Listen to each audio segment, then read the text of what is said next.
বুঝতে শিখো বাবা, এই সমাজ নিরাপদ হবে না।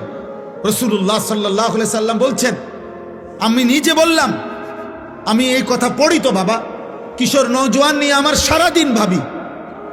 রাসূলুল্লাহ সাল্লাল্লাহু আলাইহি সাল্লামের হাদিসের বক্তব্য, কোন সমাজের মধ্যে ছেলে মেয়েদের মধ্যে যদি যৌনাচার বেড়ে যায়, সবাই যদি বেহায়া হয়ে যায়, খোদার কসম, নবীর হাদিসের ভবিষ্যৎবাণী, ওই সমাজের বংশ, ওই নামাজের নারীর সতীত্ব ঘরকে ঘর আর নিরাপদ থাকে না।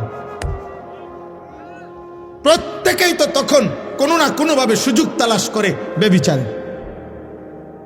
একদিনের পত্রিকা, তোমরা একদিনের খবর, বাংলাদেশের 10টা চ্যানেলের খবর, 10টা পত্রিকার খবর, সবগুলো পৃষ্ঠা উল্টাইয়া দেখো, প্রতিদিন বাংলাদেশে বর্তমানে পরকীয়া, অর্থাৎ স্ত্রী অন্য পুরুষের সাথে, পুরুষ অন্য মহিলার সাথে অপকর্ম করছে।